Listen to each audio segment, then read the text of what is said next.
Assalamualaikum warahmatullahi wabarakatuh. Perkenalkan, nama saya Muhammad Fiko Fadilah dengan NIM 2104233 dari jurusan Ilmu Administrasi Negara Universitas Negeri Padang, akan menjelaskan tentang konsep dasar ilmu ekonomi. Yang pertama, pengertian ekonomi. Ekonomi terbagi dari dua kata, yaitu oikos yang berarti rumah tangga, dan nomos, yaitu mengurus atau mengatur. Jadi, ilmu ekonomi bisa dibilang juga ilmu yang mempelajari tingkah laku hingga kebutuhan manusia untuk bisa mengelola dan memanfaatkan sumber daya, barang, hingga jasa yang jumlahnya terbatas bisa terpenuhi dan tercapai. Sedangkan ilmu ekonomi menurut Adam Smith, yaitu ilmu sistematis yang mempelajari tingkah laku manusia dalam usahanya untuk mengalokasikan sumber daya yang terbatas untuk mencapai tujuan tertentu. Setelah mengetahui pengertian ilmu ekonomi, ada ruang lingkup ilmu ekonomi. Ruang lingkup ilmu ekonomi terbagi tiga, yaitu deskriptif, teori, dan terapan. Ekonomi deskriptif yaitu menggambarkan keadaan perekonomian yang sebenarnya terjadi di masyarakat. Teori ekonomi yaitu berusaha mengeneralisasikan data-data ekonomi dan memberikan penafsiran atas data tersebut. Teori ekonomi terbagi dua, yaitu ekonomi makro dan ekonomi mikro. Ekonomi makro membahas ekonomi secara nasional. Dalam ekonomi makro perlu adanya campur tangan pemerintah. Sedangkan dalam ekonomi mikro kesejahteraan dapat tercapai tanpa adanya campur tangan dari pemerintah. Yang terakhir ada ekonomi terapan, merupakan cabang ilmu ekonomi berdasarkan bukti empiris. Selanjutnya ada kegiatan ekonomi.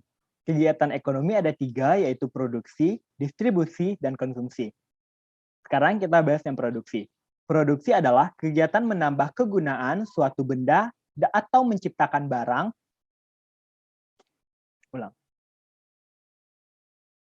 Selanjutnya kegiatan ekonomi. Kegiatan ekonomi terbagi tiga, yaitu produksi, distribusi, dan konsumsi. Pertama, produksi. Produksi adalah kegiatan menambah kegunaan suatu benda atau menciptakan barang baru sehingga lebih bermanfaat untuk memenuhi kebutuhan hidup. Kegiatan menambah manfaat barang produksi dibedakan menjadi dua, yaitu barang modal dan barang konsumsi, dan jasa langsung dan jasa tidak langsung.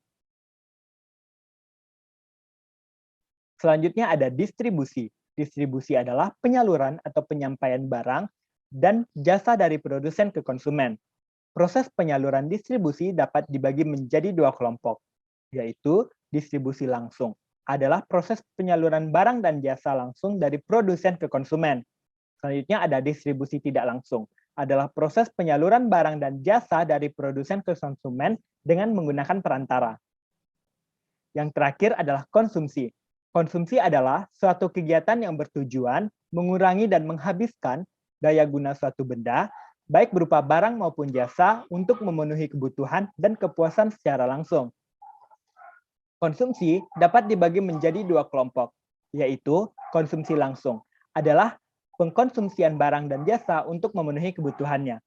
Yang kedua, konsumsi tidak langsung adalah pemakaian barang dan jasa yang tidak secara langsung memenuhi kebutuhan pengguna. Setelah membahas tentang kegiatan produksi, distribusi, dan konsumsi, marilah kita lihat contoh-contoh kegiatan tersebut.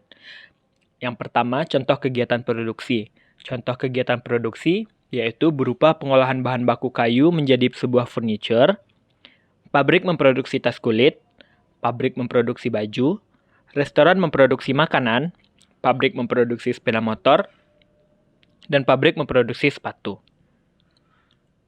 Selanjutnya, contoh kegiatan distribusi. Contoh kegiatan distribusi tidak langsung adalah pemilik gudang beras yang tidak langsung menjual berasnya kepada masyarakat tetapi melalui agen beras. Berikutnya, suatu produk mengekspor kayu ke negara lain seperti Malaysia, Cina, dengan menggunakan agen tertentu. Suatu pabrik baju menjual hasil produksinya dengan menggunakan pedagang eceran. Distribusi semi langsung. Contohnya, seperti pabrik yang memproduksi barang atau produk dan didistribusikan oleh tim khusus yang masih menjadi bagian dari pabrik tersebut. Distribusi langsung. Contohnya, penjual lauk nasi padang yang langsung melayani pelanggannya ketika datang. Penjual bakso menjual langsung baksonya kepada konsumen dengan cara berkeliling kampung, dan sebuah warung yang menjual makanan dan minuman di suatu kampung. Contoh kegiatan konsumsi. Contoh kegiatan konsumsi adalah seperti membeli makanan di warung, membeli pakaian di toko, membeli bahan-bahan pokok di pasar, membeli alat-alat rumah tangga, menggunakan jasa potong rambut, menggunakan Netflix, dan memakai internet berbayar. Selanjutnya, contoh konsumsi di perusahaan adalah beriklan di sosial media, memberi peralatan kantor, memberi bahan baku produksi, menggaji tenaga kerja, membayar sewa listrik, sewa gedung, internet, dan telepon. Contoh kegiatan konsumsi oleh negara yaitu pembangunan infrastruktur negara, belanja pegawai untuk gaji, tunjangan, uang makan, dan biaya lain untuk pegawai negeri, belanja barang-barang negara untuk penyelenggaraan pemerintah, pengeluaran lembaga pemerintah pusat, belanja rutin daerah, bunga dan cicilan utang baik ke dalam maupun luar negeri, pembangunan jembatan di daerah terpencil, dan pembangunan lainnya. Baiklah, untuk materi konsep dasar ilmu ekonomi, mungkin hanya itu saja yang dapat saya sampaikan. Mohon maaf apabila ada kekurangan. Wabillahi taufik walhidayah. Assalamualaikum warahmatullahi wabarakatuh.